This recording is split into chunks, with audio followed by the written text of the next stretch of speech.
Olá, meu amigo, minha amiga. Nas nossas análises que fazemos juntos aqui no nosso Portal do José, havia a projeção de que essa semana seria uma semana de cinzas, mas para aquelas pessoas que habitam aquilo que nós chamamos de universo paralelo do bolsonarismo. O que nós não tínhamos enxergado é a potência do vulcão que está espalhando essas cinzas. Elas estão chegando em muitos lugares, em muitas frestas, muitos buracos, deixando muitas pessoas com os olhos lacrimejantes. O que nós também estamos vendo é que essas cinzas estão chegando também num outro universo paralelo, aqui do lado, na Argentina. A direita vai se conectando e a abraçada ela vai ficando também desesperada diante das coisas que estão acontecendo. Mas, em contraste a essa situação, o desespero de alguns é a felicidade de outros. Me refiro especificamente, nesse quesito, ao que aconteceu com o ministro Flávio Dino, que conseguiu uma vitória pessoal espetacular em chegar até o Supremo Tribunal Federal depois da sabatina e a votação no Senado. Foi uma vitória pessoal dele porque nunca se viu uma pessoa ser tão agredida, tão atacada, tão vilipendiada de diversas formas. Ele foi assediado várias vezes, sendo quase que arrastado para prestar ali depoimentos na Câmara, no Senado, enfim. Mas conseguiu derrotar essa gente toda. E a vitória não é apenas dele, é uma vitória de todos nós, é a vitória da civilização brasileira. Isso também nos dá conta do que foi a importância de termos virado a chave do nosso país em 2022. Por mais que nós tenhamos uma série de críticas, uma série de situações para serem resolvidas pelo governo atual, pelo presidente Lula, é inegável que nós demos um salto muito grande retomando o curso do nosso país para o processo civilizatório. Para a gente ter uma ideia, nós vimos ontem que o Flávio Bolsonaro disse que o pai estava querendo indicá-lo para o Supremo Tribunal Federal. Então percebam só, o Brasil está melhor com Flávio Dino ou estaria melhor com Flávio Bolsonaro? Bom, eu vou conversar com vocês sobre o que está acontecendo, temos mais novidades sobre esses fatos todos, mas antes de mais nada, quero convidar você que está chegando agora ao nosso portal e não nos conhecia para que você se inscreva aqui conosco, conheça também os nossos outros vídeos, compartilhe, dê o seu joinha, mande seu comentário. Se puder, se inscreva também no nosso clube de membros, tá legal? Você que é muito bem-vindo e muito bem-vinda. Bom, então vamos aqui aos papos, né? Gente, ontem todo mundo estava super apreensivo, né? Mas o resultado final é essa foto aqui, muito bacana do ministro Flávio Dino, né?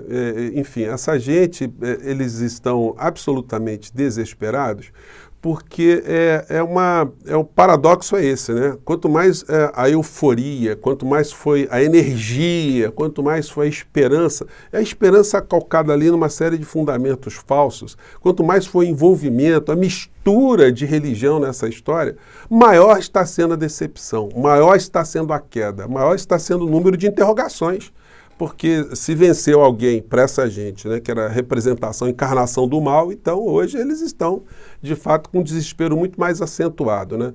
E não foi a vitória, como alguns têm colocado, né, até de uma forma provocativa, de alguém terrivelmente comunista. Não, nós temos ali um ministro terrivelmente gente, contrastando com aquilo que nós estamos vendo, ou vimos nos últimos anos aqui no Brasil, na política. E nós vimos ontem também dentro do Parlamento Brasileiro com o tipo de interpelação que o ministro Flávio Dino sofreu.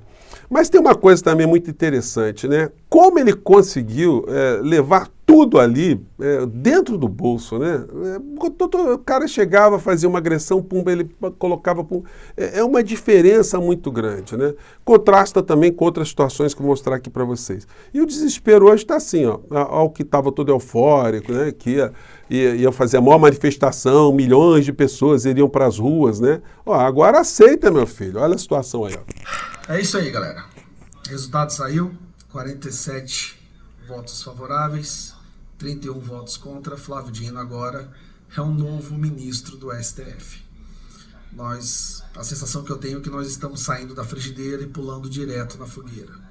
Gente, ao longo do vídeo dessa criatura aí, ele fica com os olhos cheios de lágrimas, né? Enfim, é uma coisa patética, né? Enfim, e agora vai ter que explicar, né, para as pessoas que ele iludiu, como é que as coisas se darão daqui para frente. Outro que apareceu também foi aquele desembargador Sebastião Coelho, né?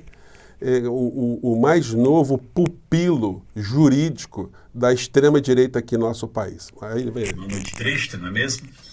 Flávio Dino é ministro do Supremo Tribunal Federal. Nós temos que admitir que o sistema venceu. E esse ex-desembargador, ele também está encalacrado, ele tem processo lá no Supremo Tribunal Federal, né? E como eu disse para vocês, o ministro Flávio Dino, ele evitou de mover ações contra essas pessoas todas, porque muitos estão com processo lá no STF. Então ele anteviu, né, que uma vez chegando lá, se ele tivesse feito alguma coisa, em todos esses processos ele estaria tendo a obrigação de se colocar como impedido ou suspeito, dependendo da situação ali. Então, como ele não fez isso, então o desespero dessas pessoas... Inclusive, ontem teve uma situação patética, né? Que foi um suplente de senador, que virou senador porque o Harold de Oliveira, bolsonarista, morreu de Covid. Então, o Portinho ontem chegou a sugerir que se o ministro Dino aceitaria fazer uma espécie de acordo, aliviar 7 senadores que estão encalacrados lá no Supremo Tribunal Federal para receber os votos dele. Foi mais ou menos isso, uma coisa assim passou meio despercebida de uma maneira geral, mas eu prestei atenção, enfim, dando conta para a gente do que estava em jogo e por que tinha tanta gente em desespero ontem naquela sessão. O Nicolas Ferreira também, impressionante não terem jogado na cara de Dino o fato dele se orgulhar de ser comunista. Algumas pessoas falaram isso e ele falou mais de cristianismo do que vocês, seus hipócritas, suas criaturas malévolas. Vocês sim não sabem o que é a bondade, não tem nada de bom no coração, só expelem ódio. E agora vocês vão ter que se retroalimentar desse ódio, né? Bom, e aí, aquilo que eu comentei com vocês. Veja o contraste. Flávio diz que rejeitou a oferta de Bolsonaro para ser ministro do STF. Francamente, né? Claro que o Bolsonaro, sem o menor problema, indicaria o seu filho, totalmente encalacrado com uma série de situações, para virar ministro do Supremo Tribunal Federal. E a chance dele passar, se ele tivesse sido eleito, o Bolsonaro, ou reeleito, né? Seria muito grande, porque a máquina é avassaladora, seria a potencialização, né, do mal, uma vez que a vitória de Bolsonaro representaria, de fato, o mal civilizatório aqui no nosso país. Mas o Flávio Bolsonaro, ele careceria, né, de 2 requisitos constitucionais, né, que é a reputação ilibada, diante de várias situações na vida da criatura, numa sabatina, tudo isso viria à tona, né?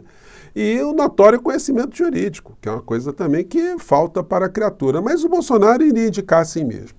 Bom, e aí, passando essa coisa do ministro Flávio Dino, que vai herdar uma série de processos envolvendo, inclusive, essas criaturas, situações muito sensíveis, né? Aumentando essa situação, os fatos econômicos também são muito ruins para essa gente, porque eles estão torcendo para o Brasil descer a ladeira e o Brasil lentamente, com todos os problemas, vai encontrando um caminho de prosperidade, né? Falta muito, mas os indicadores, pelo menos, eles aparentam uma base, né, para se partir para uma situação melhor. Bolsa sobe pelo 4º pregão seguido e atinge novo recorde em 2023. Bolsa sobe ao maior patamar em quase 2 anos e meio e dólar cai a 4,91. Bom, e aí, notícia do Estado de Minas, notícia que todos nós vimos, né? Selic, Banco Central reduz taxa de juros para 11,75 ao ano. Bom, é uma taxa absurda, né? Mas ela mostra uma tendência de queda. Se essa queda pudesse ser acelerada com pressão política, ainda é melhor para o Brasil. Portanto, não é questão de contar com a boa vontade e o coração do senhor Roberto Campos Neto, não. Se não houver pressão política, essa taxa vai ser conduzida dessa forma até o final do governo Lula, inviabilizando uma série de iniciativas que possam, de fato, transformar as coisas aqui no nosso país. Bom, e aí, ainda dentro do caos dessa gente, uma notícia ruim para eles. Presidente da bancada evangélica já tem maioria para ser cassado por gastos irregulares com aeronaves. É o senhor Silas Câmara, que a gente já comentou aqui no nosso portal em tempos passados, esse cidadão aqui. O senhor Silas Câmara, ele tem uma capivara gigantesca, gente, de crimes, né? Se vocês entram aqui no Wikipedia, tem aqui peculato e funcionários fantasmas, falsificação de documentos, empresas de assessores que pegaram licitação, ganharam dinheiro dinheiro público, corrupção passiva e irregularidade na Boas Novas, que é a empresa de comunicação dele, e até ataque de hacker. Essa criatura que andava com o Bolsonaro para cima e para baixo, ele estava para ser encarcerado, né, com uma ação de rachadinha que estava tramitando já no Supremo Tribunal Federal. Aqui ele fazendo selfie com o seu mito, né, essas coisas bem patifes, bem hipócritas, né? E aí ele teve a salvação naquele que era o terrivelmente ilegal, terrivelmente imoral, terrivelmente absurdo, que é a figura do senhor André Mendonça, por aquilo que ele fez. Porque ele confessa que era amigo de um criminoso, que ele iria julgar mais à frente e iria fazer alguns estratagemas para salvar sua pele. Vamos ver aqui que o ministro André Mendonça, o terrivelmente evangélico, que é o terrivelmente imoral também, né? Ele dizia o seguinte, agradecendo ao Silas Câmara, esse que está encalacrado agora e vai perder o mandato por mais crimes eleitorais. Em terceiro lugar, agradecer a um homem que vocês enviaram para Brasília, que eu conheci há cerca de 3 anos e que se tornou essencial durante a minha caminhada. Essencial a caminhada. Então aqui mais à frente ele mostra quem é o essencial. Vamos lá. Fala aí quem é o essencial. E o pastor e deputado federal Silas Câmara foi um ombro amigo que Deus enviou através de vocês para que eu pudesse chegar onde eu cheguei. Então, Gente, esses patifes, desculpem, tá, gente? Eles colocam Deus em tudo quanto é história para legitimar as patifarias, né? E aí, na sequência, o agradecimento do senhor André Mendonça, ele veio de forma concreta, pedindo vistas a um processo que estava em vias de terminar para mandar para a cadeia o senhor Silas Câmara. Quando ele pede vistas do processo, o que acontece? O prazo iria se esgotar, haveria a prescrição e o senhor Silas Câmara não seria responsabilizado por nada. Ele tinha condição de deixar esse processo correr, mas ele fez esse estratagema para salvar a pele daquele que foi o ombro amigo dele, né? Ele não teve nem a honorabilidade, ou a honra, né, melhor dizendo, de uma afirmação ética mínima de se dar como suspeito ou impedido no caso. Não, ele foi ajudar o amigo. E aí aconteceu isso aqui na sessão lá do Supremo Tribunal Federal. Então, eu peço vista dos autos, senhor presidente, até para que no intervalo Vossa Excelência possa eventualmente avaliar. O relator tem alguma manifestação? Aí a Rosa Weber fala... Esse processo veio, né, nós incluímos em pauta em função de não deixarmos ocorrer a prescrição sem julgamento, né, que vai acontecer nos próximos dias. Perdão, é importante, presidente. A prescrição está em vias de ocorrer nos primeiros dias de dezembro, me deixe dizer com precisão. Que a lembrança é que eu tenho 1º ou 2 de dezembro. Né, isso apenas incompleto. E aí, seguinte, aí veio um debate, todo mundo falou, o Alexandre de Moraes também falou. Independentemente da posição que o plenário tomasse. E todo mundo, sim, mas o André Mendonça não se fez de rogado, não. Ele chegou lá e pimba. Aliviou criminalmente essa figura que agora não vai escapar. O que sobrou foi o seguinte, o ministro Barroso valida acordo para Silas Câmara pagar 242 mil por rachadinha. Sobrou uma multa para ele de 242 mil reais. Mas agora está vindo a cassação por outros motivos, né? A gente vai comentar sobre isso outras vezes. Bom, cinzas que estão chegando também lá do outro lado. Notícia depois da desvalorização, os preços da gasolina, do diesel, aumentaram de 35% a 40% em média lá na Argentina. Gente, a situação está complicada. Vocês imaginam que aumentar o combustível, o diesel... confirmado una suba promedio del 37%. Ahora se espera que las demás marcas del mercado tengan incrementos. Gente, a Argentina já tem as centrais sindicais já pensando em fazer uma greve geral no dia 20 de dezembro.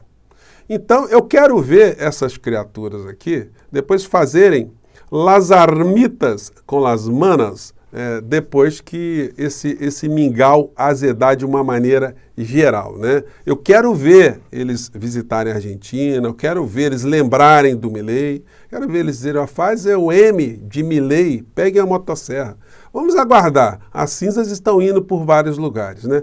Por enquanto eu fico por aqui. Eu quero falar também do Sr. Paulo Gonet, mas isso vai merecer um papo um pouquinho mais específico, tá bom? Por enquanto eu fico aqui. Vamos curtir esse dia democrático e rir um pouco, né, dessa maluquice dessa gente aí, o desespero deles, tá bom? Eu fico por aqui. Um grande abraço. Tchau!